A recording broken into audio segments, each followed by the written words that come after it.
Some homes are built with timber and stone. The rarest ones are built with promises that refuse to die, even after the people who made them are gone. The Arizona sun hung low above the western horizon, pouring amber light across miles of open prairie. Dust drifted lazily behind Isaiah Brooks as he guided his black gelding through the front gate of Red Cedar Ranch. The familiar scent of dry grass, leather, and cedar fences greeted him like an old friend, while cattle grazed quietly beneath the endless evening sky. It had been another long day. Broken fencing, a stubborn calf trapped in a wash, hours beneath a relentless sun. The ranch demanded everything a man could give, and Isaiah had spent nearly 20 years giving it exactly that. At 39, he had become one of the most respected black ranchers in the valley. Not because he was wealthy, not because he owned the largest herd, because every promise he made stayed made. People trusted his handshake more than most signed contracts. His father had taught him that. The ranch had taught him the rest. As he dismounted beside the weathered barn, Boone, his old sheepdog, suddenly barked toward the front gate. Isaiah frowned. Visitors rarely arrived this close to sunset. He turned. A woman stood quietly beside the entrance. She hadn't called out. She hadn't knocked. She simply waited.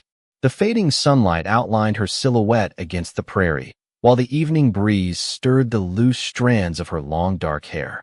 Dust clung to the hem of her buckskin dress after what had clearly been a long journey. In her hands, she carried only one thing: an old brass key. Its worn metal caught the last golden rays of daylight. Isaiah walked toward her slowly. "I'm sorry." His voice remained polite. "You may have the wrong ranch." The woman smiled gently. "No. I've crossed 3 territories to find this one."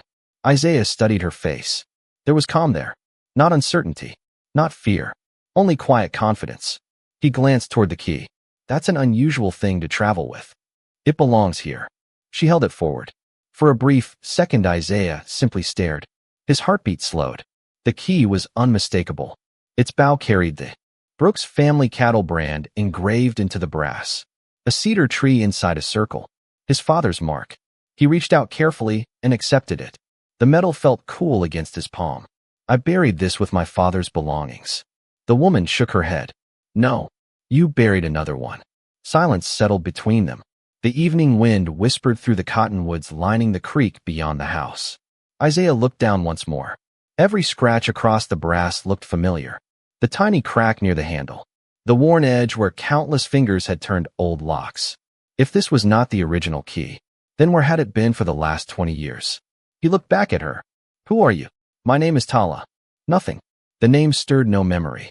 Yet something about the way she stood, the way she looked beyond the ranch house instead of at it, made the place seem strangely familiar to her.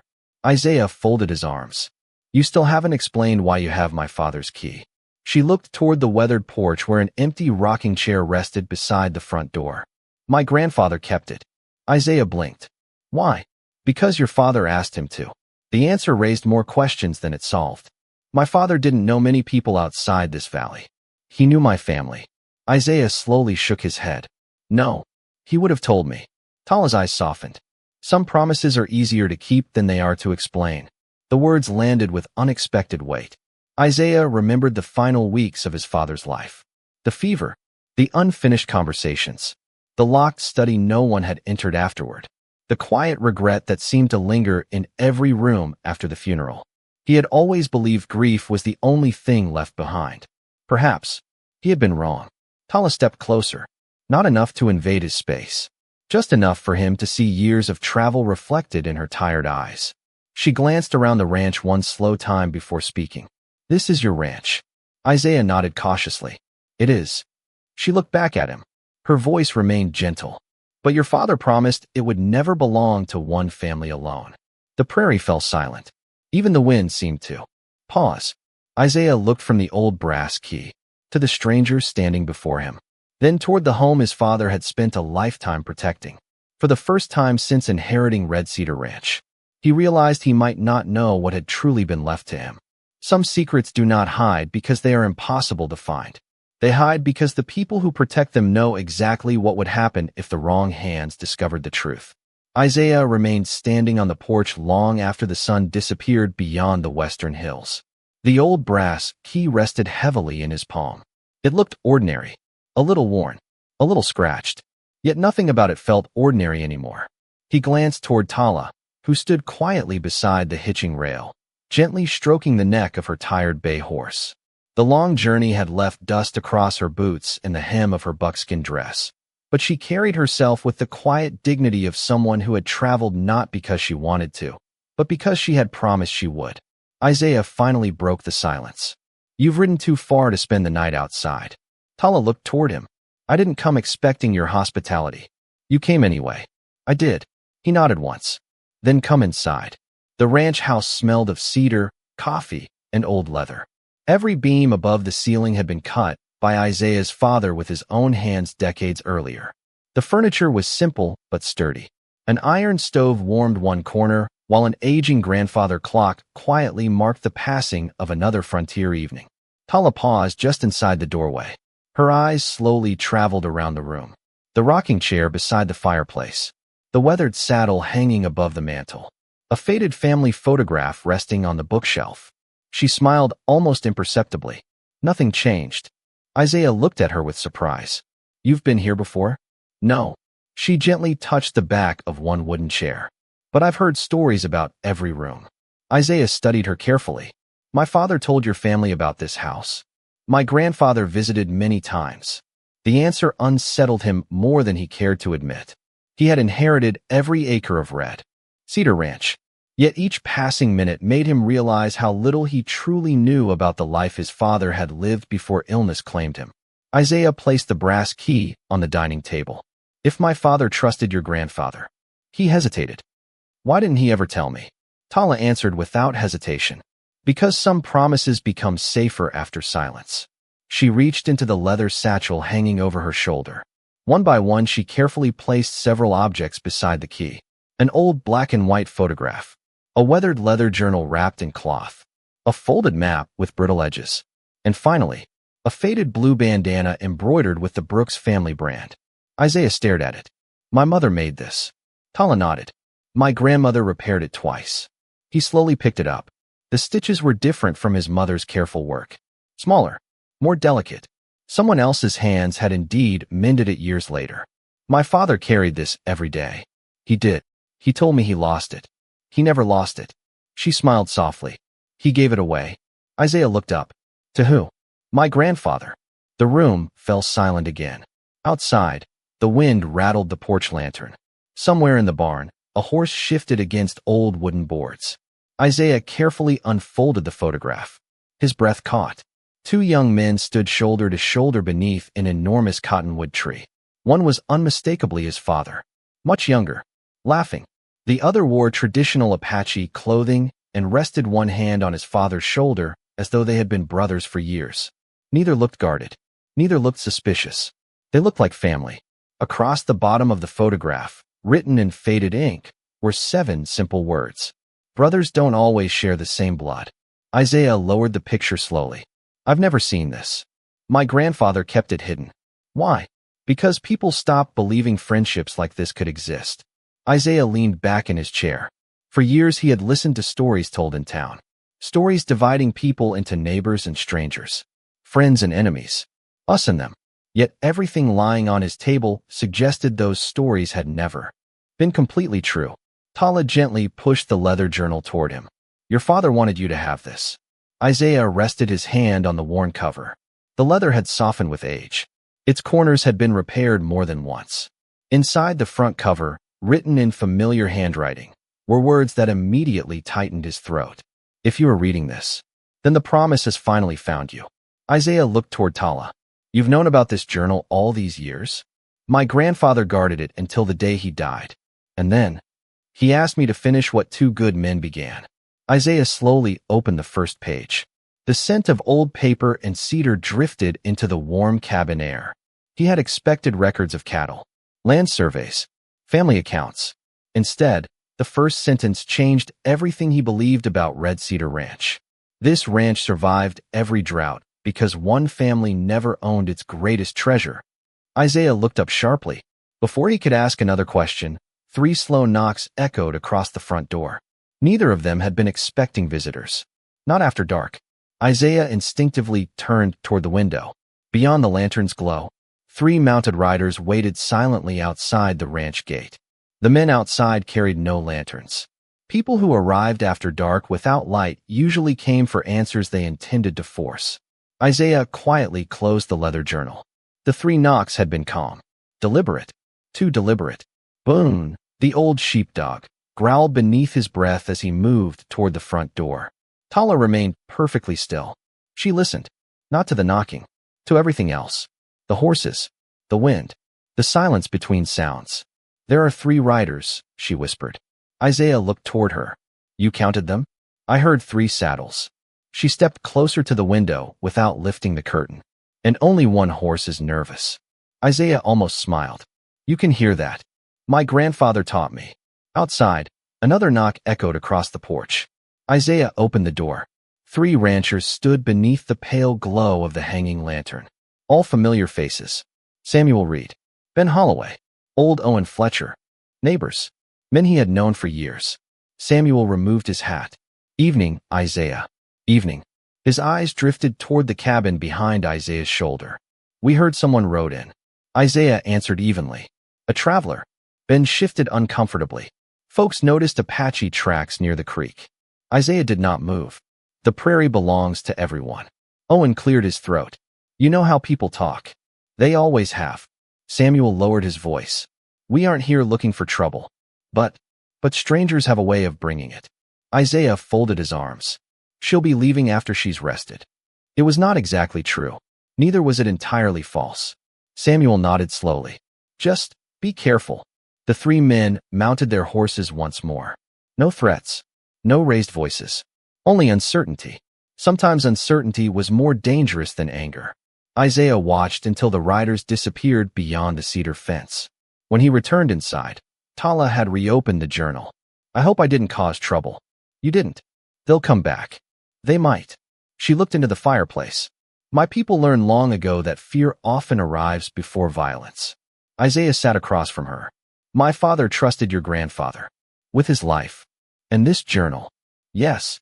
He finally opened the first pages. Each entry had been dated nearly 25 years earlier. Weather reports. Cattle counts. Harvest notes. Nothing unusual. Until one sentence stopped him. "The spring still flows beneath the cottonwood." Isaiah frowned. "What spring?" Tala leaned forward. "The living spring. I've never heard that name. Almost no one has." She gently traced an old hand-drawn sketch on the following page.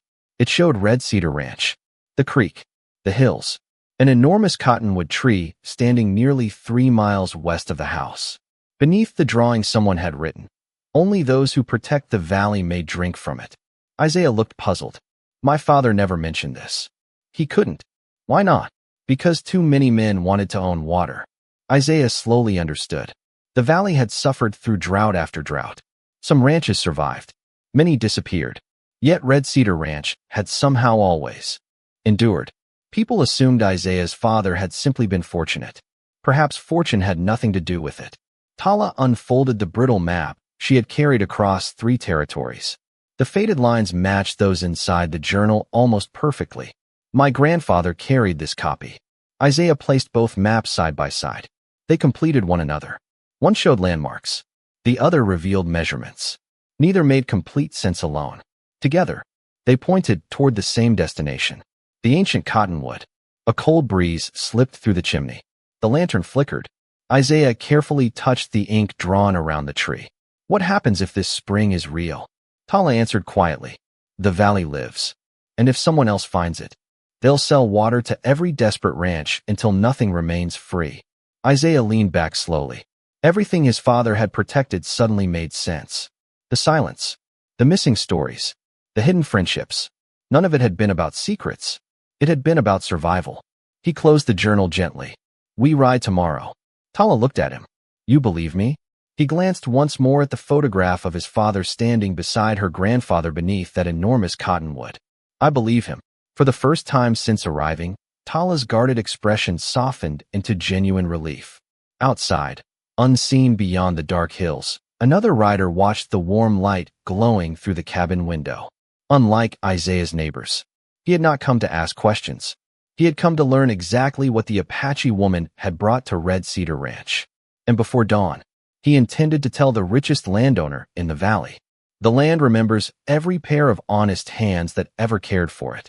It only reveals its secrets to those willing to serve before they seek to possess. The first light of dawn spilled across Red Cedar Ranch, turning the dew-covered grass into fields of silver. A cool breeze drifted through the cottonwoods while cattle slowly wandered toward the eastern pasture. Somewhere beyond the barn, a rooster announced the morning, and the smell of fresh coffee mingled with cedar smoke rising from the stone chimney. Isaiah folded the journal carefully before placing it inside his leather saddlebag. Beside it rested the brass key, the photograph, the faded bandana, pieces of a life his father had never fully explained. Tala stepped onto the porch carrying 2 tin cups. "You didn't sleep." Isaiah accepted one with a faint smile. "I kept hearing my father's words." She nodded gently. Sometimes memories arrive louder than dreams.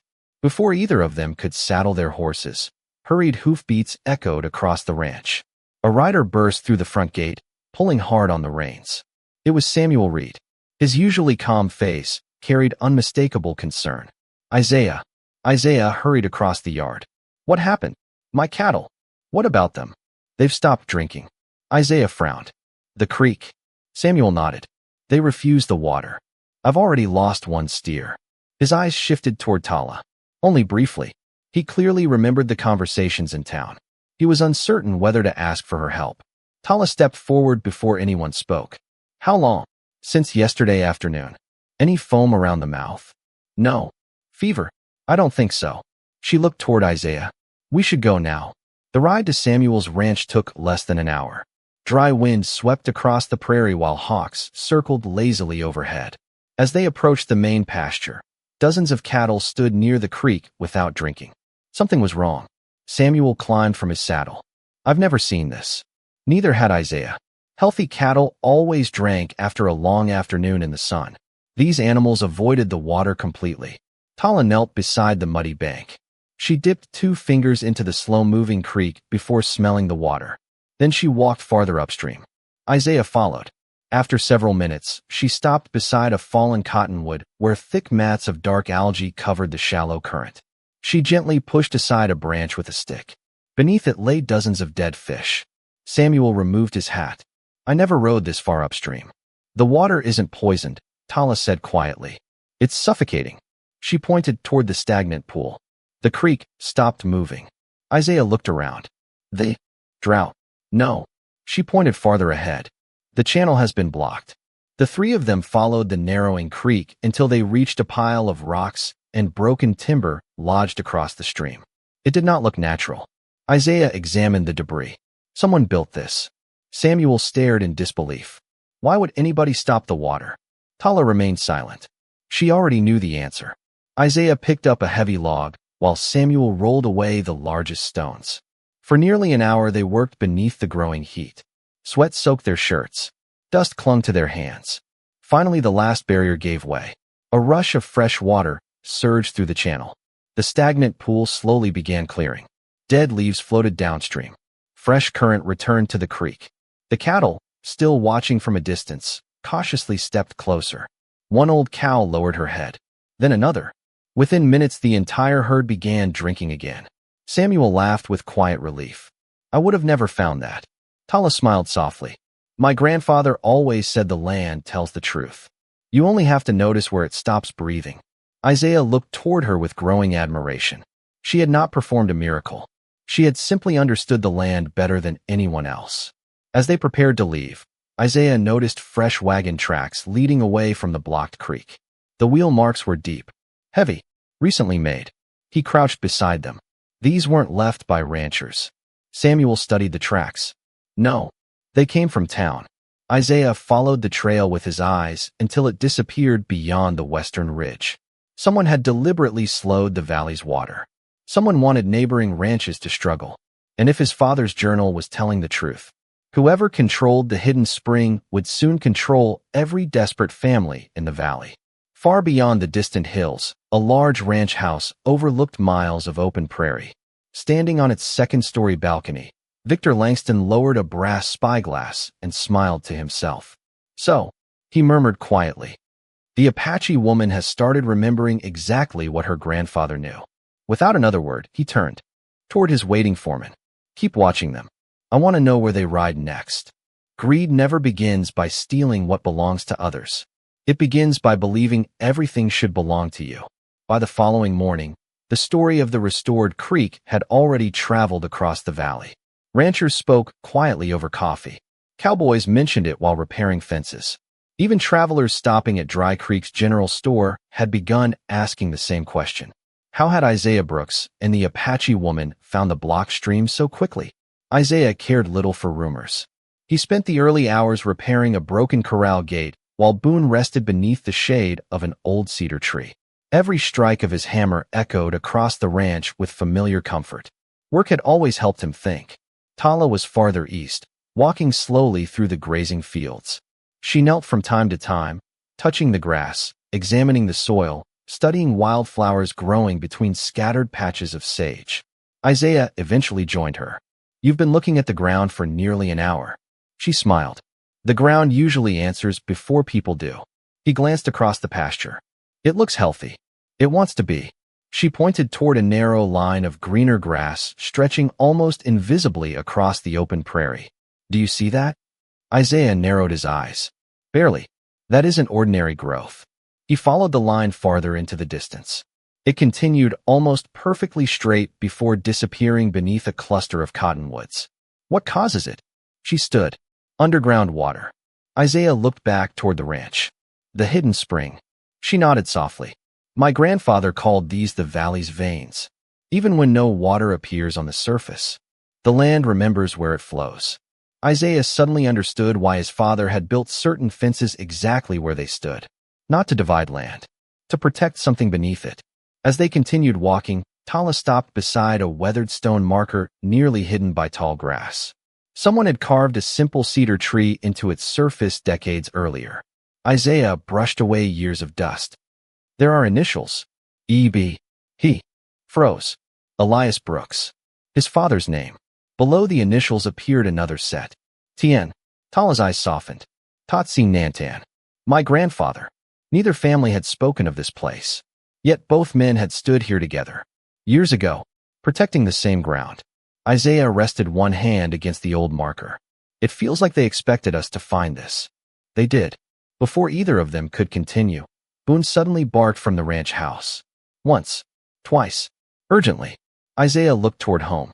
A cloud of dust approached from the southern road. A polished black carriage. Behind it rode 4 mounted men. None looked like ranchers. The carriage stopped neatly in front of the porch. A tall man stepped down with deliberate grace.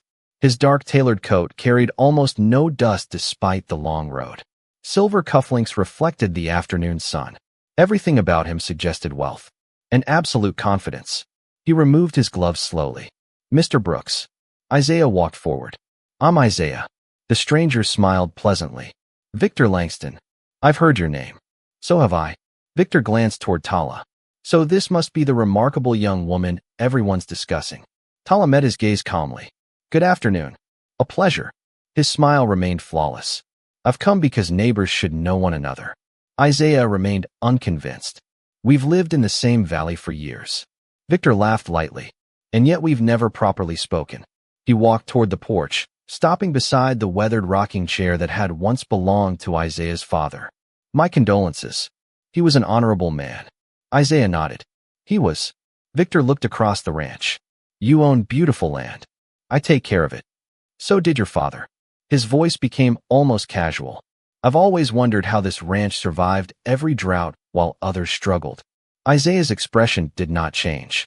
I suppose we worked harder. Victor smiled again. Perhaps. Or perhaps. His eyes drifted toward Tala.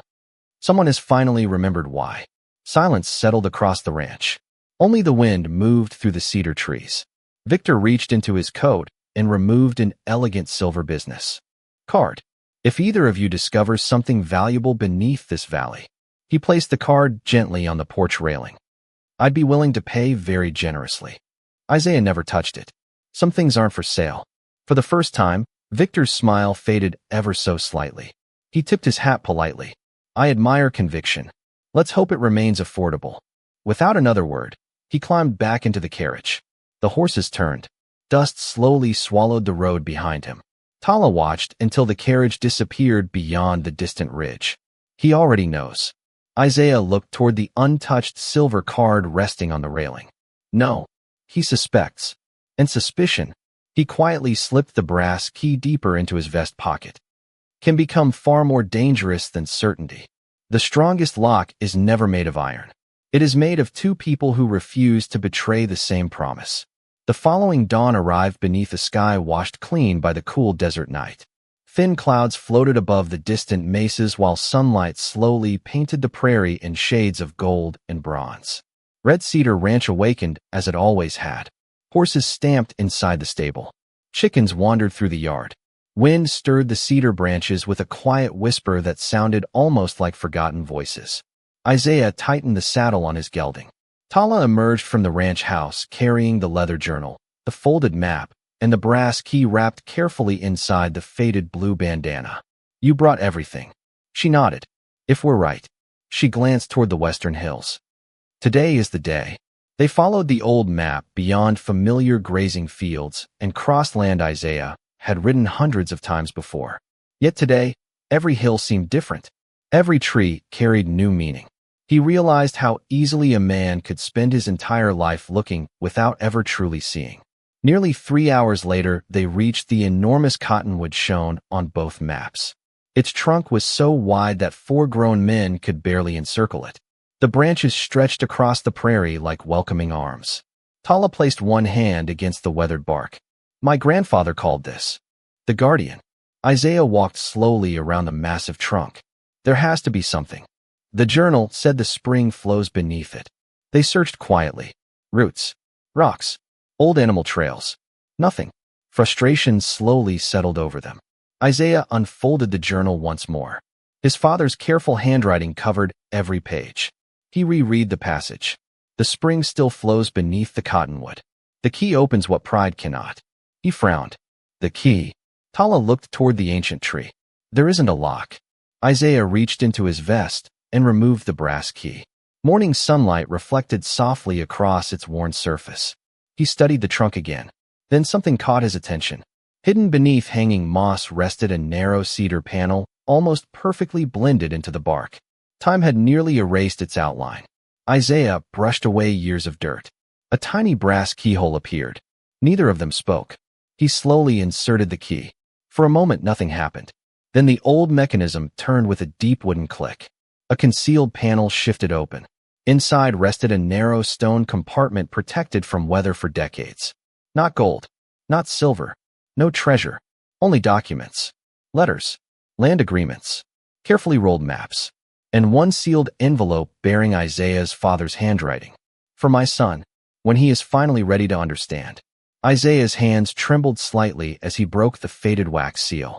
Inside rested only 2 pages. His father's words filled every line. If you are reading this, then you have already met the family who protected this valley beside ours. Never believe anyone who tells you this land belongs to one man. Water belongs to every living thing. Your grandfather and Tatsi Nanan made me promise that no rancher, banker, or politician would ever own what God placed beneath this valley. If drought ever returns, open the spring. Share it freely. That will be your inheritance, not wealth. Responsibility. Isaiah lowered the letter slowly. The wind moved gently through the cottonwood leaves above them. For several moments, neither he nor Tala spoke. No words felt large enough. Then Boone barked. Once. Sharp. Urgent. Isaiah turned immediately. 3 riders appeared along the ridge. Behind them came Victor Langston's polished carriage. More horses followed. Nearly a dozen men. Victor dismounted calmly, brushing invisible dust from his sleeve. I had hoped you would save me the trouble of searching. His eyes settled upon the open compartment inside the ancient tree. So, his smile returned. It does exist. Isaiah quietly folded his father's letter. This isn't yours. Victor stepped forward. I disagree. I own nearly half the valley. You own land. Isaiah's voice remained calm. You don't own the water beneath it. Victor's expression hardened. You'll change your mind. No, you haven't heard my offer. I don't need to. For several long seconds, the 2 men simply stood facing one another beneath the ancient cottonwood. No hands reached for weapons. No voices rose. Only the wind continued moving through the branches planted there long before either family had been born. Victor glanced briefly toward Tala, then back to Isaiah. "I wonder," he said quietly, "how long principles survive once the valley begins choosing between money and survival." Without another word, he turned and walked back toward his waiting men. But before climbing into the carriage, he looked once more at the hidden chamber inside the Guardian. This time, he knew exactly where the valley's greatest secret had been waiting all along. There comes a moment when a man discovers that protecting something valuable is easier than convincing others it should never be owned. Victor Langston wasted no time. Before sunset, riders left his ranch in every direction. Some visited neighboring cattle owners. Some stopped at the general store. Others carried carefully chosen words into the saloon, where gossip spread faster than wildfire across dry grass. No threats were spoken. None were necessary. By the following morning, one rumor had become many. Isaiah Brooks had discovered a hidden water source. The Apache woman knew where it was, and together they intended to keep it for themselves. Rumors always traveled faster than truth because truth stopped to catch its breath. Isaiah heard the whispers before breakfast. Samuel Reed arrived first. He removed his hat respectfully, but avoided Isaiah's eyes. "I figured you should know." "Know what?" "People are talking." "They usually are." Samuel sighed. "They think you're hiding water." Isaiah looked toward the distant hills where the ancient cottonwood stood beyond sight. "I'm protecting something." Samuel nodded slowly. "I know, but not everyone does." As Samuel rode away, another wagon entered the ranch. Then another. By noon, nearly a dozen neighboring ranchers stood quietly in Isaiah's yard. Men he had worked beside for years. Families who had shared harvests. Neighbors who had borrowed tools and returned favors without keeping count. Today, they looked uncertain. Old Owen Fletcher stepped forward first. "Isaiah." His weathered voice carried more sadness than accusation. "We've heard stories." Isaiah remained calm. "So have I." Ben Holloway spoke next. "If there's water." He hesitated. "Our cattle are dying." Another rancher's wife lowered her eyes. "My youngest son has been hauling barrels from 20 miles away." Silence settled over the gathering. Isaiah looked at every familiar face. He saw exhaustion, fear, hope. None of them had come to steal. They had come because desperate people could no longer separate rumor from possibility. Tala stepped quietly onto the porch. She carried no weapon, only the leather journal. The valley grew still. Several people looked toward her with uncertainty. Others looked away altogether. Isaiah stepped beside her. "My father left instructions." No one interrupted. He never intended one family to own the valley's water.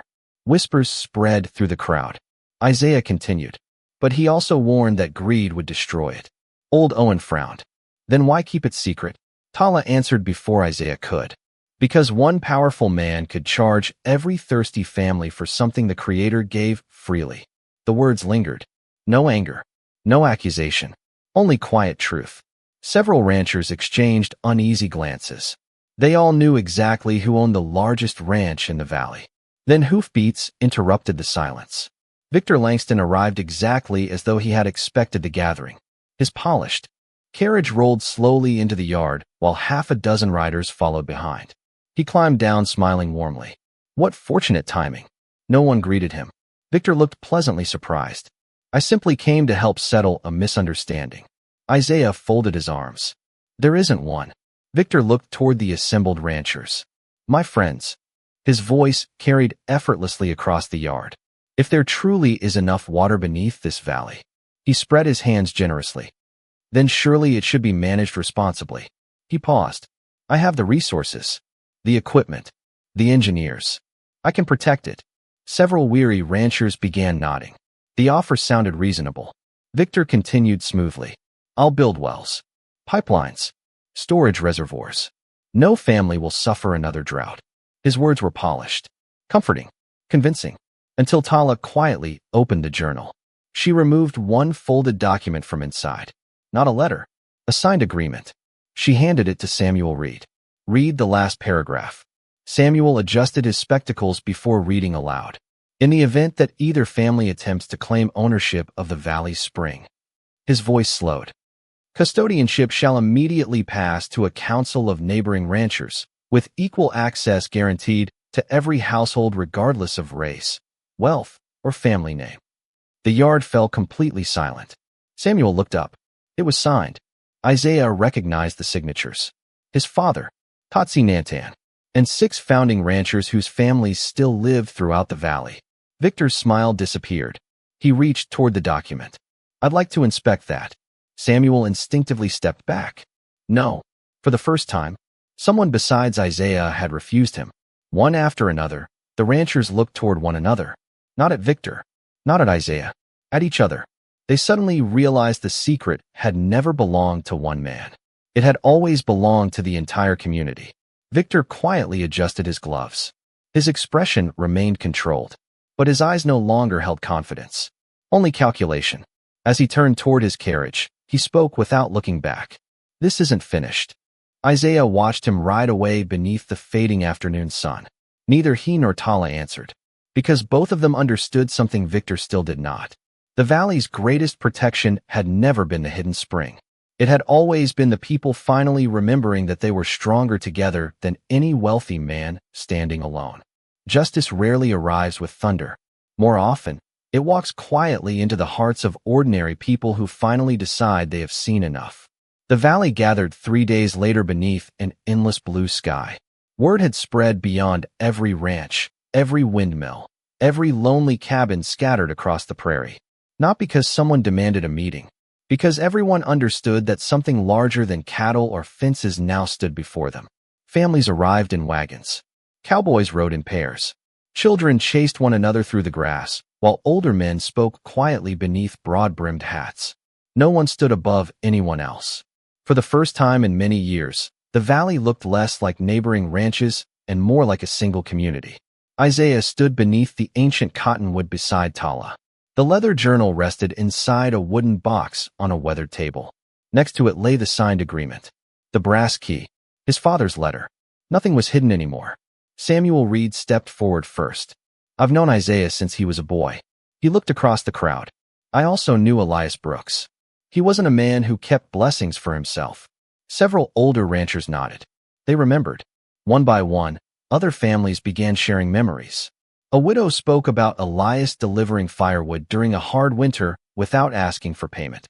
An elderly couple remembered Tatsi Nantan guiding lost settlers safely through a snowstorm decades earlier. Another rancher quietly admitted that Isaiah's father had secretly repaired his fences after a flood. None of these stories had ever been told publicly. Neither Elias nor Tatsi had wanted recognition. They had simply done what was right. Victor Langston arrived late. His polished carriage stopped at the edge of the gathering. This time, only 2 riders accompanied him. He stepped forward, wearing the same confident smile. But something had changed. He realized too many people were no longer listening only to him. Isaiah greeted him politely. You came. I was invited. Samuel answered calmly. Everyone was. Victor surveyed the crowd. I hope this isn't turning into sentiment. No, Isaiah replied. It's becoming honesty. He opened the wooden box. Carefully removing the journal, he handed it to Samuel, then to Owen, then to another rancher. The book passed from hand to hand. Each person read the same promise. Water belongs to every living thing. The silence that followed carried greater weight than applause ever could. Victor finally spoke. Beautiful words. But ideals don't maintain wells. They don't build reservoirs. They don't pay workers. Tala stepped forward. No, they build trust. Victor smiled thinly. Trust doesn't survive drought. She looked directly into his eyes. It survived 25 years. For the first time, Victor had no immediate answer. Samuel slowly unfolded the signed agreement once more. I believe this council should honor what our fathers established. He looked around the gathering. Equal access. No ownership. No selling. One by one, hands began rising. Not hurriedly. Not emotionally. Quietly. Deliberately. Every family, every ranch, even those who had doubted Isaiah. Victor watched in disbelief. Years of influence disappeared in a single afternoon. Not because he had been defeated, because people had remembered who they wished to become. He stepped toward Isaiah. You've made an expensive mistake. Isaiah answered peacefully. I've made my father's choice. Victor lowered his voice. You'll regret this. Isaiah smiled faintly. My father never did. Victor looked once more at the crowd. No one moved toward him. No one argued. No one insulted him. There was simply no place left for the future he had imagined. He returned to his carriage without another word. Dust followed him down the long western road until even the sound of the wheels disappeared into the open prairie. Late that afternoon, Isaiah and Tala rode together to the hidden spring. Using the instructions inside the journal, they opened the narrow stone channel concealed beneath the cottonwood's roots. Fresh water flowed quietly into the valley, not as a rushing river, not as a miracle, simply as clear, steady life finding its natural course once again. Small streams spread toward neighboring ranches exactly as Elias Brooks and Totsi Nandan had planned decades earlier. Tala knelt beside the water. She dipped her hand into the cool current. "My grandfather used to say," she smiled softly, "the earth never forgets kindness." Isaiah looked across the valley where distant families were already watching the first fresh water reach their fields. "No," he answered, "and neither do people." Above them, the leaves of the ancient guardian stirred gently in the evening wind, as though two old friends who had kept the same promise for a lifetime were finally able to rest. Years later, people would remember the spring. But those who truly understood the story remembered something else. They remembered the day strangers became neighbors again. 5 years passed as quietly as the seasons. Every spring, wildflowers returned to the valley. Every summer, children laughed beside streams that had once been nothing more than dry stone. Every autumn, cattle grazed on healthy grass fed by water no single family could claim. Every winter, smoke rose from warm chimneys across ranches that no longer feared the next drought. The council never became famous. It never sought recognition. It simply met beneath the guardian cottonwood twice each year, just as Elias Brooks and Totsi Nandan had once imagined. Every decision required every voice. Rich or poor, old ranch or new homestead, black, white, Apache, immigrant. Every family stood equal beneath the same branches. The brass key no longer belonged to Isaiah. It rested inside a small cedar box carried from one council member to another each year. No one owned it. Everyone protected it. The hidden spring continued flowing exactly as it always had. Quietly, faithfully, patiently. Victor Langston never regained the influence he once possessed. Without the valley depending upon his wells, many families simply chose other ways to trade and cooperate. His ranch remained large. His house remained impressive. But wealth had become something people respected less than character. One cold autumn afternoon, an older Victor rode alone toward Red Cedar Ranch. His black hair had turned silver around the temples. His shoulders seemed smaller than Isaiah remembered. He carried no foreman, no carriage, no lawyer, only himself. Isaiah was repairing a fence when he saw the rider approaching. He walked forward with the same calm expression he had worn years before. Victor removed his hat. "I wasn't certain you'd speak to me." Isaiah smiled gently. "You rode a long way." "I did." For several moments, neither man spoke. Finally, Victor looked toward the distant creek where children from several neighboring ranches were splashing through shallow water together. "I was wrong." The words came quietly, almost reluctantly. "I believed ownership created order." He watched the children laughing. "It seems generosity did." Isaiah leaned against the fence post. "My father used to say people rarely change because someone defeats them." Victor looked toward him. "They change when they finally become tired of carrying the weight of being wrong." Victor gave a faint smile. "The weight grows heavier with age." Isaiah extended his hand. No speeches, no judgment, no victory, only an open hand. After a brief hesitation, Victor accepted it. The handshake lasted only a moment, yet it carried more meaning than every argument they had ever shared. Later that evening, Tala stood beside Isaiah on the porch as the sun disappeared behind the western mesas. Golden light covered the valley, the same valley that had once been divided by suspicion. She watched families returning home across the open prairie. Smoke drifted gently into the evening sky. "It feels peaceful." Isaiah nodded. "It finally feels shared." She rested her hand lightly over his. "You know, my grandfather once told me that land never belongs to people. We only borrow it, so the next generation can discover whether we loved it enough." Isaiah looked toward the guardian cottonwood standing quietly against the horizon. Its great branches still watched over the valley exactly as they had for decades. "My father believed the same thing." The wind moved softly through the cedar trees surrounding the ranch.